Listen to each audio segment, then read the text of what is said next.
Hello and welcome to another episode of the Academy Countdown, where we look at all the films nominated for Best Picture at this year's Oscars. My name is Zachary Trevino, and today I am joined by a very special guest. Hello, my name is Ryan Petitt. I'm a staff writer here at The Runner. It's my second semester I'm serving. I'm also a staff writer for Converge. Thank you. And today we are looking at Bugonia. Yorgos Lanthimos' Bugonia. And I gotta say, out of every movie that was nominated on this list, this is the weirdest concept, right? I mean, we just get that out of the way. It is. It is such a crazy concept for a film. I mean, what did you think of it when you first saw the trailer? The trailer. Or the trailer, or the movie, or whatever. I'll go with the movie. So when I saw the movie, I was going into the expectation, like, this is just an allegory for all those, like, conspiracy theorist people, where basically it's kind of like where you shouldn't, like, judge a book by their cover, because they can be dangerous if you give them enough, just enough, like, influence, stuff like that. It is sort of like that, but it goes beyond it. Mm-hmm.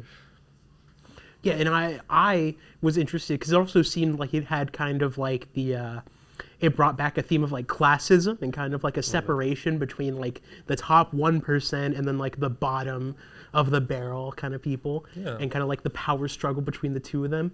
I thought it was really interesting. It reminded me personally a lot of Misery by Stephen King, where it's kind of like that battle of wits between like strength and the mind. It seemed really interesting. And as I say, for those uninitiated, this movie is a trip.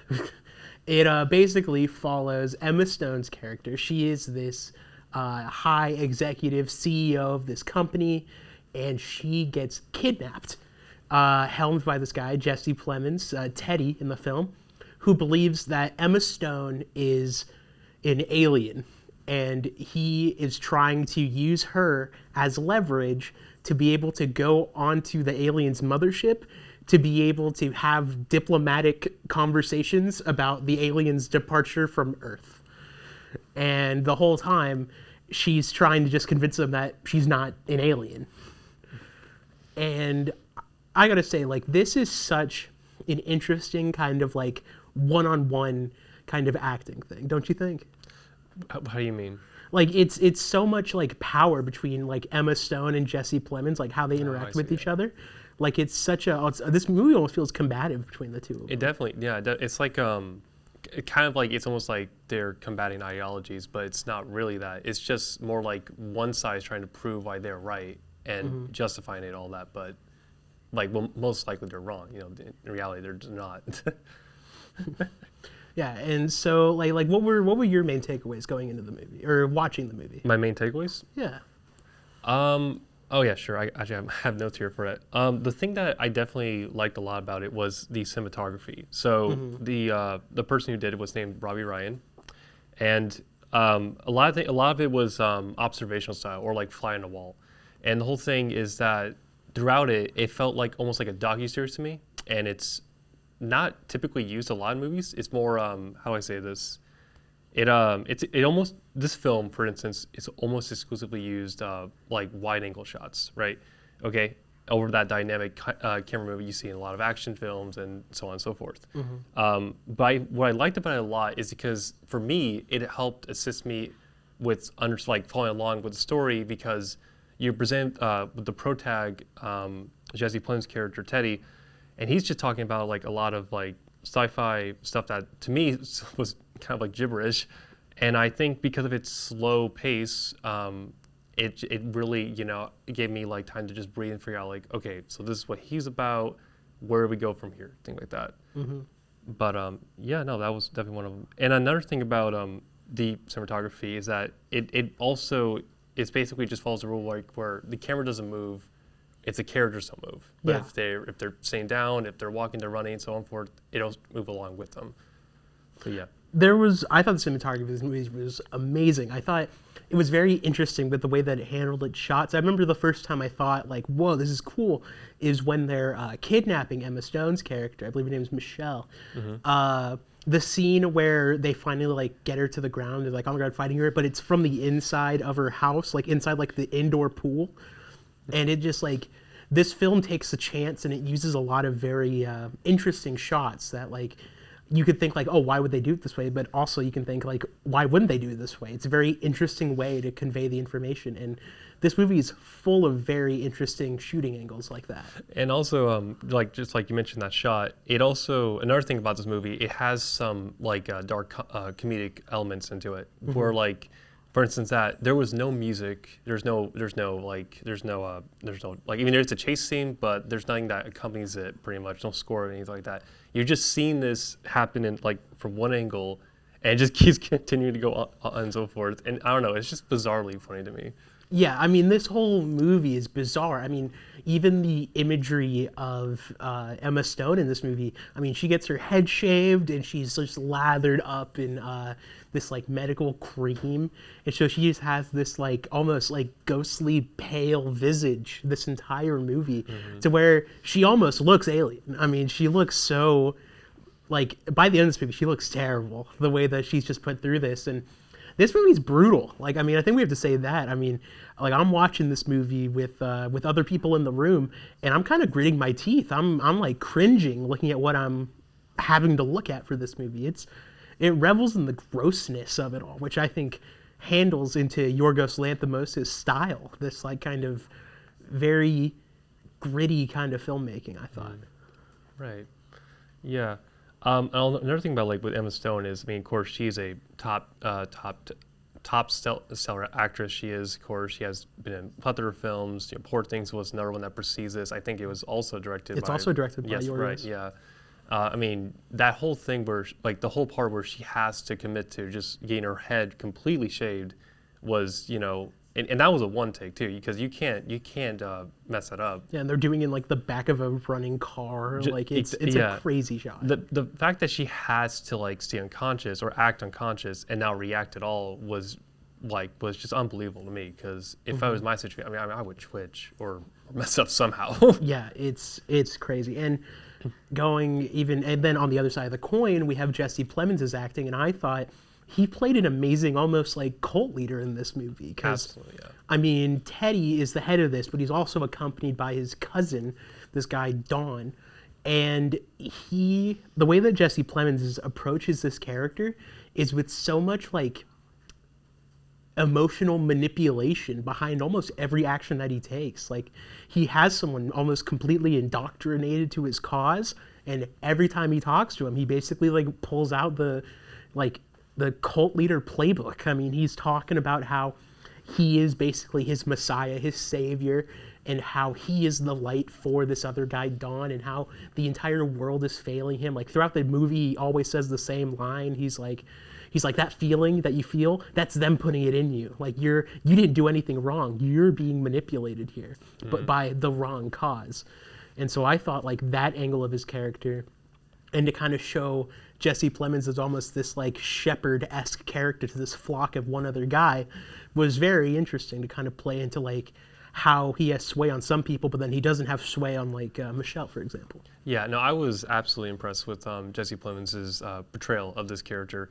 I've known his work from, obviously, you know, Breaking Bad was probably his most iconic role, but for me, one of my favorite roles he ever did was in American Made with Tom Cruise.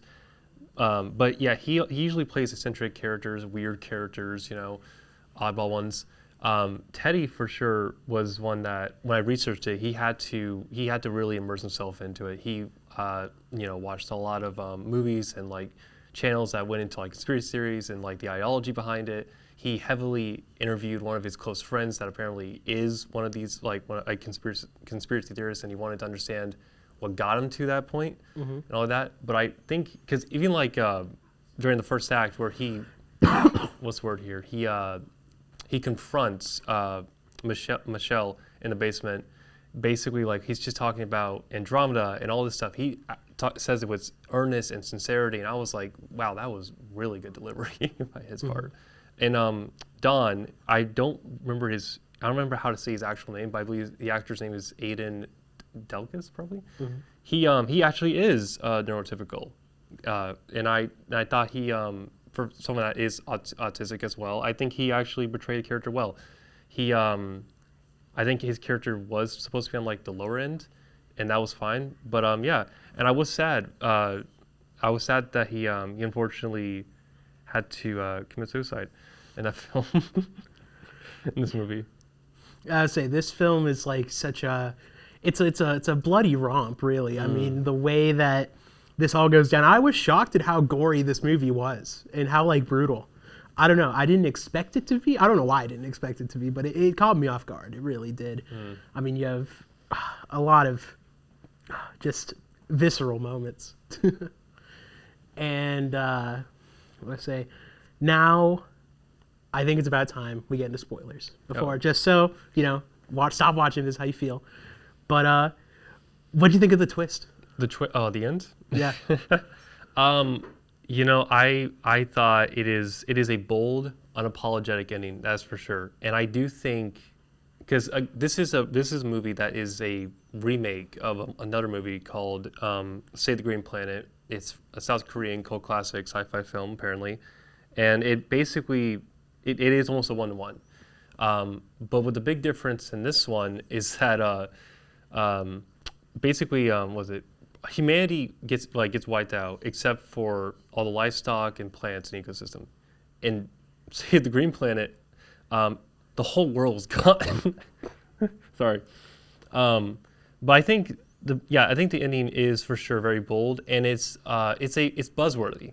It is. I think it really adds to the movie as well, because I feel like what I thought it was leading into a third act, if it was just going to be left up to interpretation, like, well, was she an alien? Was she not? I think personally, it would have been weaker. So I'm really glad that they really went the extra mile, because I think it really helps make this movie a lot more memorable. Oh yeah, they definitely gave this movie a big amount of finality to all of it, and yeah, the ending. I mean, the ending of this movie is basically like a sequence, and it's like, how long is the sequence of where it's just going over to different places and just showing the world just kind of stopping in like one brief moment, and it's like almost like 5-6 minute long sequence of just going from place to place to place, places we've never seen in this movie for the most part. Like, we see ships, we see classrooms in other countries, we see hospitals, and how people were just kind of pulled from that moment, and how like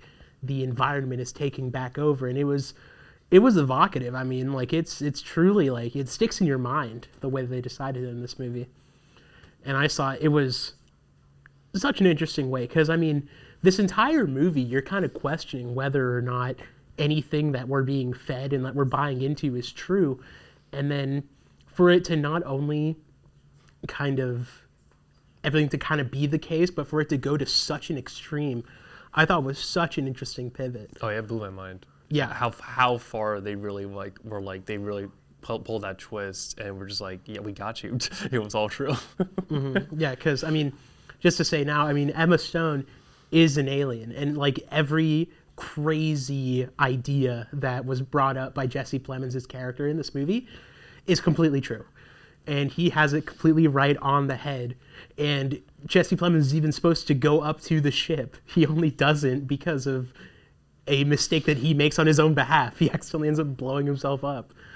And I just think like the way that they handled it, and the way that they created this long-haired alien planet was such an interesting way. And like the whole reveal that the Earth was flat, and is also just on their table. Like, it's on a table just like this, and has the bubble, and they destroy the entire world just by going and just like popping the entire atmosphere. Like, it was a treat, especially if this to be the final movie that I watched for getting all the Oscar noms.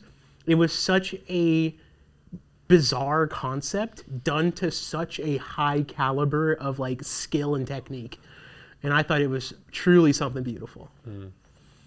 And I would say, like, now moving on from the movie to the Oscars, do you think this has the chops to go all the way, in your opinion? For Best Picture? For Best Picture, for any of its awards. I think it's nominated for, I believe, 4 Oscars.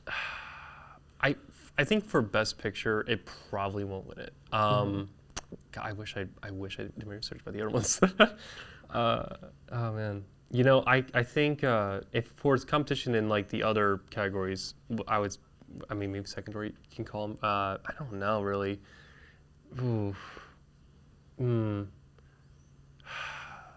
You know, I mean, how about this? I think I think for sure it is worth your time. I do think the whole for me it was an experience for watching this movie. And I do think it's worth viewers' time to give it a chance. Do I think it should win in its nominated categories? From what else is also nominated, I would say it probably doesn't have the best chance. I do think it's a sleeper hit though. I think it definitely is a sleeper. And I was gonna say, do you have any questions for me about this? Like, I mean, this is a conversation. Yeah, sure. Because for me, obviously, the bizarreness of like the tone that sets up, especially in the third act, where they kind of like set up Teddy as like this hero who's about to save his mom, like things like that. Do you think what do you think of it? What do you think of it?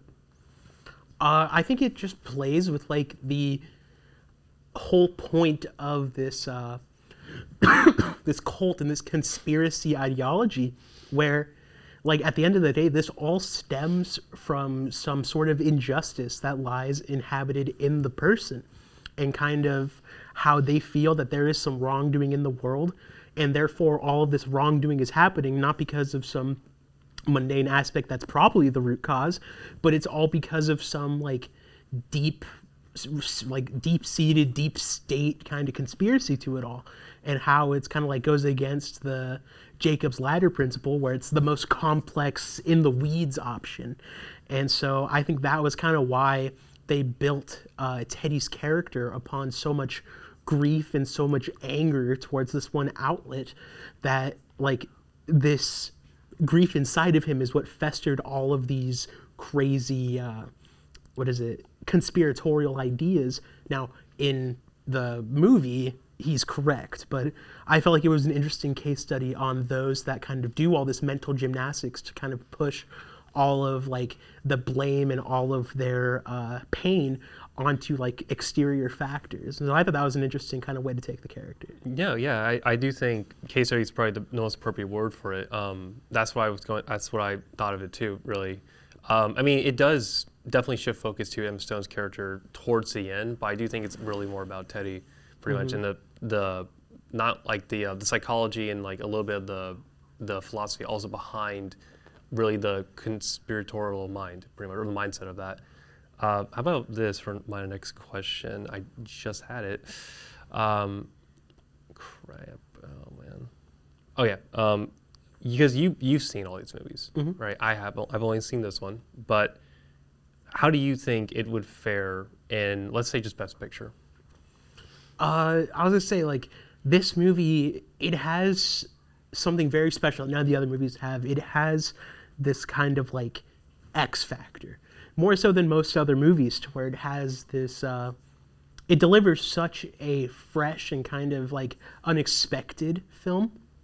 Because I mean, we watch some of these others, we kind of know what we're getting into, and this one kind of leads you on a wild ride the entire time.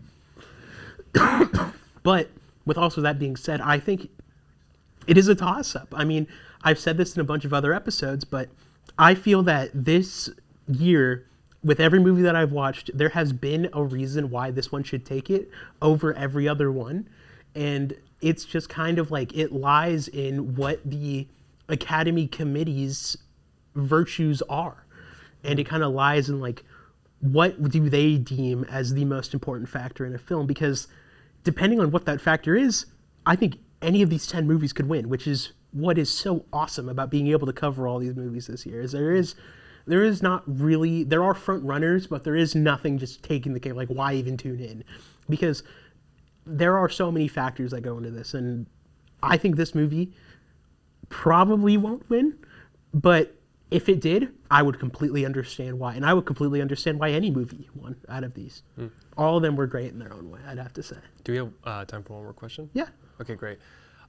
So you weren't aware that this was a remake, apparently, of another existing film called Save the Green Planet. For me, I do think it kind of hinders it a little bit, just because I thought I was going into thinking it was original, and I was kind of I really wanted that to be true, because Hollywood is kind of liking that nowadays. But do you think that really affects it in any way? Yes or no?